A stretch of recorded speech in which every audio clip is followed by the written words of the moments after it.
वाराणसी में उत्तर प्रदेश अल्पसंख्यक कांग्रेस कमेटी के प्रदेश अध्यक्ष शाहनवाज आलम ने यूपी विधानसभा चुनाव से पहले अपने शीर्ष नेतृत्व पर बड़ा सवाल उठाते हुए कहा कि हमारे पास अभी तक कोई लीडरशिप का चेहरा नहीं था। इस बार प्रियंका जी का चेहरा सबके सामने है। हमारा सांगठनिक ढांचा कमज़ोर था, वह मजबूत कर रहे हैं। गांधी परिवार का उत्तर प्रदेश की राजनीति में उस तरह से इन्वॉल्वमेंट नहीं था। उस परिवार से प्रियंका जी का चेहरा सबके सामने है तो सारे लोग इकट्ठा हो जाते हैं। पुराने चुनाव के मुकाबले इस बार तुलना करेंगे तो धोखा खा जाएंगे। उत्तर प्रदेश में मुसलमान जब तक कांग्रेस के साथ था, कांग्रेस की सरकार बनती थी। देखिए, हमारा समीकरण इस बार आंकड़ों के आधार पर है और हम यही लोगों को समझा रहे हैं। हमारी पूरी कोशिश है कि कांग्रेस का जो पुराना जनाधार था, मुसलमान जिसकी आबादी 19.5% है, ब्राह्मण समाज, दलित समाज, मिडिल क्लास और जो फ्लोटिंग वोट है, इनके बीच हम काम कर रहे हैं और लगातार किया जा रहा है। हम लोगों को ये समझा रहे हैं कि उत्तर प्रदेश में कांग्रेस विधानसभा चुनाव में बुरी स्थिति में भी 8 से लेकर के 12% वोट पाती है।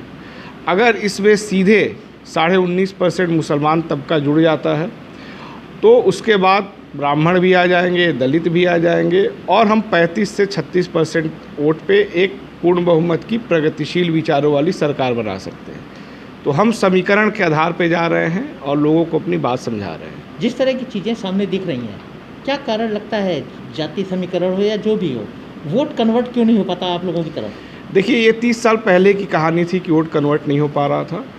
अभी चुनाव में 8 महीना है और 4 महीना अभी हो गए। हमारे मैनिफेस्टो कमेटी के लोग इलाकों में जा रहे हैं, बात कर रहे हैं, समाज के अलग अलग तबकों के साथ बात कर रहे हैं। मैं खुद पिछले करीब 15 दिनों से कुरैशी समाज के लोगों के साथ मीटिंगें हो रही हैं, अंसारी समाज के लोगों के साथ मीटिंगें हो रही हैं, ब्राह्मणों के साथ जूम पे मीटिंगें हो रही हैं।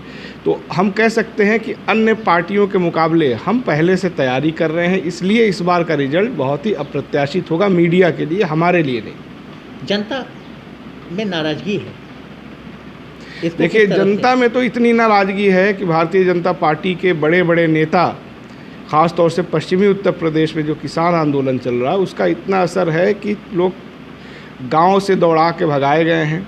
मुख्यमंत्री मेरठ गए थे, एक गली को चारपाई लगा करके लोगों ने घेर दिया था। तो भारतीय जनता पार्टी के लिए तो सबसे बड़ा संकट ये है कि वो किस मुंह से जाएगी जनता से वोट मांगने। उसके साथ हिंसा की घटनाएं भी हो रही हैं, ये आए दिन रोज़ दिख रहा है। इसीलिए आप देखेंगे कि मुद्दे को भटकाने के लिए फिर से धर्मांतरण, हिंदू मुसलमान ये कर रहे हैं। ये नहीं करेंगे तो जनता इनको पीटेगी और जनता निश्चित तौर पे इनका इलाज करने के लिए बैठी हुई है। नहीं, आपने कहा कि मुद्दे को भटकाने के लिए धर्मांतरण, क्या धर्मांतरण हो नहीं रहा है?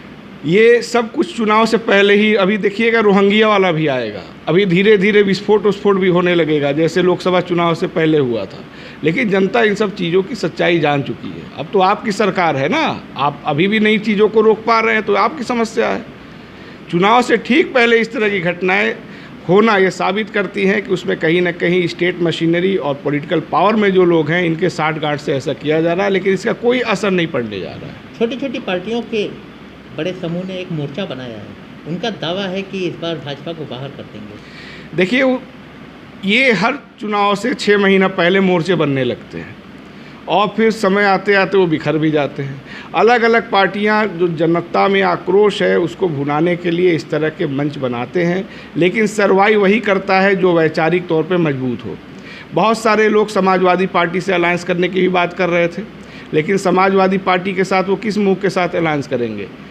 भाजपा को हराने के नाम पे लोग उनको वोट देते हैं, लेकिन उनके मुखिया मुलायम सिंह संसद के अंदर कह देते हैं कि वो चाहते हैं कि मोदी जी दोबारा प्रधानमंत्री बने।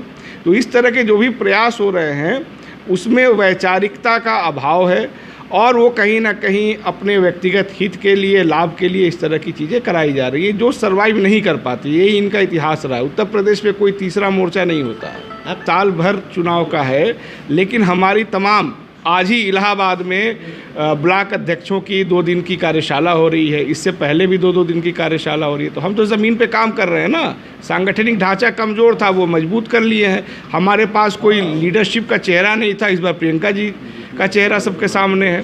तो ये इस बार का जो चुनाव होगा उसको आप पुराने चुनाव के मुकाबले अगर उसकी तुलना करने की कोशिश करेंगे तो मीडिया धोखा खा जाएगा। आपने कहा कि चेहरा नहीं था, नेतृत्व नहीं था, तो यानी कि आपको लगता है कि अभी तक नेतृत्व की कमी थी, प्रियंका जी ही नेतृत्व कर सकती हैं? बिल्कुल, प्रियंका गांधी जी इस देश की, उत्तर प्रदेश की, और उनका गांधी परिवार इस देश को एकजुट रखने वाला परिवार है। वो आ जाता है तो सारे लोग इकट्ठा हो जाते हैं, और जाहिर सी बात है इससे पहले हमारे पास उनके परिवार से उस तरह से इन्वॉल्वमेंट उत्तर प्रदेश की राजनीति में नहीं था। इसीलिए आप देखिए प्रियंका जी के आने की आहट से ही सपा, बसपा, भाजपा तीनों को दिक्कत होने लगती है, तीनों मिल करके हमला करने लगते हैं। इसका मतलब उनको मालूम है कि ये कौन लोग हैं। लेकिन द्वंद्व तो अंदरूनी द्वंद्व बहुत है। अंदरूनी द्वंद्व मुझे नहीं लगता कि कोई है, और द्वंद्व है तो आपस में एक स्वस्थ कंपटीशन है कि कौन ज़्यादा से ज़्यादा बेहतर से बेहतर काम करेगा, और ये अच्छी चीज़ है। अगर आप कह रहे हैं कि नहीं है, तो आखिर में क्या कारण है कि युवा चेहरा जो आज कांग्रेस के नाम को आगे बढ़ाने के लिए लोगों में एक मैसेज देने का काम करता, लेकिन वो कांग्रेस छोड़ के भाजपा में चले गए, ऐसा क्यों हुआ? कौन चला गया? कई एक चेहरे हैं। वो उत्तर प्रदेश में जब तक थे तो कोई चेहरा उनको मीडिया नहीं मानती थी। जो साहब गए उनको बंगाल का जिम्मेदारी दिया गया, वहाँ उन्होंने कोई ऐसा कुछ उल्लेखनीय नहीं किया। अब वो हमारी पार्टी से भाजपा में चले गए हैं तो रातों रात बहुत बड़े नेता हो गए हैं। विधानसभा चुनाव तक वो हारे थे, ठीक है, जब तक हमारी पार्टी में थे मीडिया उनको तवज्जो नहीं देता था। दूसरे जगह चले गए हैं तो उनको बहुत बड़ा नेता बनाया जा रहा है। तो जनता तय करेगी ना कौन बड़ा नेता है। कांग्रेस क्या कर पाएगी यूपी में? कांग्रेस दो मोर्चों पे लड़ रही है।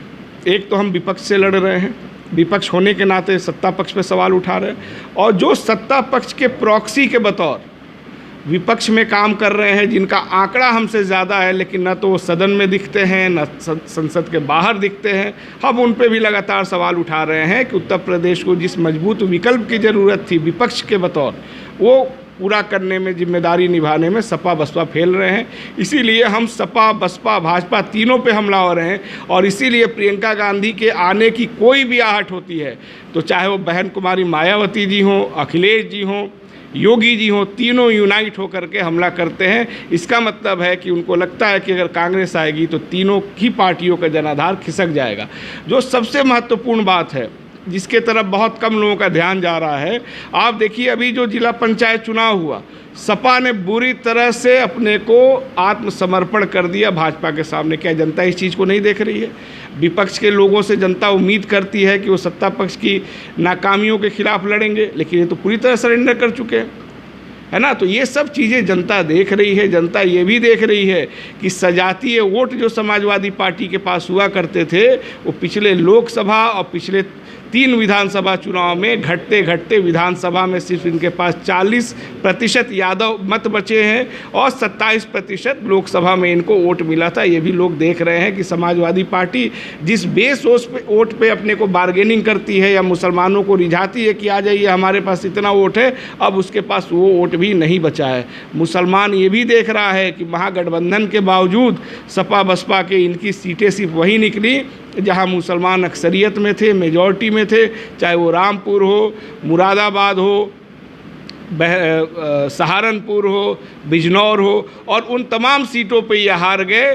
चाहे वो बदायूं हो, चाहे वो संभल हो, चाहे वो कन्नौज हो जहां से डिम्पल जी लड़ी थी, जहां उनके अपने सजातीय बिरादरी के वोट पाए जाते थे। तो समाजवादी पार्टी का बेस वोट खिसक गया है, जिसका फ़ायदा कांग्रेस पार्टी को मिलने जा रहा है। उसे मीटिंग की, आपकी चर्चा भी की, ऐसे में क्या लगता है सीटों में कितनी कन्वर्टिंग होगी, कितनी सीट आएंगी? देखिए, मेरा मानना है सीटों का तय तो अभी कोई नहीं कह सकता, क्योंकि जनता को तय करना है। हम विपक्ष में होते हुए जो हमारी जिम्मेदारी है हम उसको निभा रहे हैं।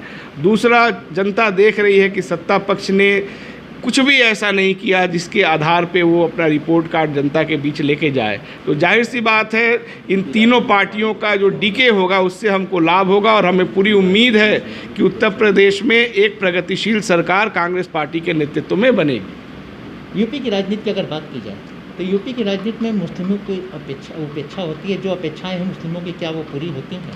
देखिए, उत्तर प्रदेश में जब तक मुसलमान कांग्रेस के साथ था, कांग्रेस की सरकार बनती थी, अब मुसलमानों की स्थिति सामाजिक, राजनीतिक, आर्थिक हैसियत जो है बहुत बेहतर हुआ करती थी। आप अभी जिस शहर में हैं, यहाँ बुनकरों की बहुत बड़ी आबादी है जो मुस्लिम समाज से आते हैं। 90 से पहले जब तक कांग्रेस की सरकार थी, बुनकर बहुत भी बेहतर स्थिति में थे, चाहे वो मुबारकपुर हो चाहे मऊ हो, बाहर से लोग आते थे, ट्रेड करते थे।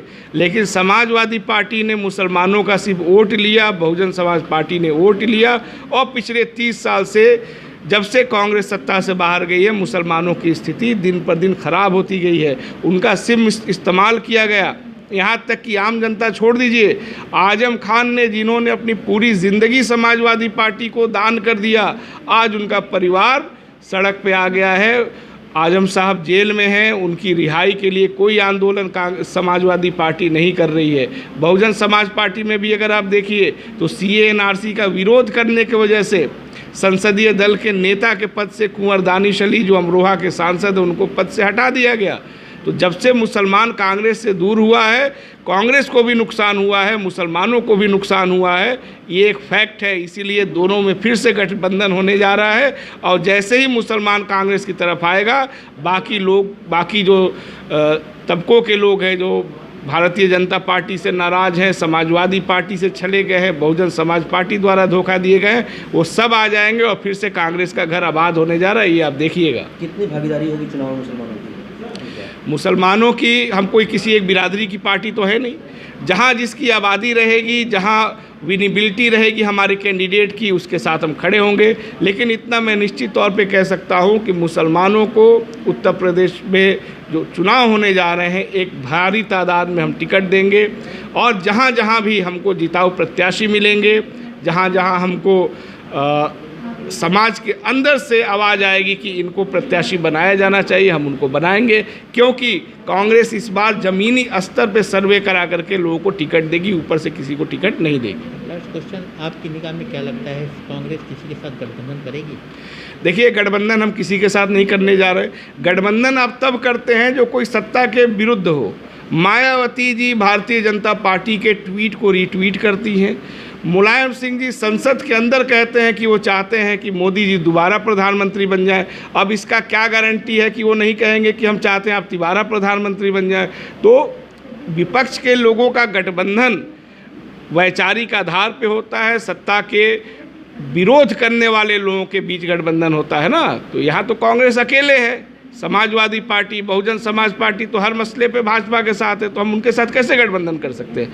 हमारा गठबंधन होगा उत्तर प्रदेश के मुसलमानों के साथ, हमारा गठबंधन होगा उत्तर प्रदेश के ब्राह्मणों के साथ, हमारा गठबंधन होगा उत्तर प्रदेश के सताए हुए दलितों के साथ और प्रगतिशील लोगों के साथ।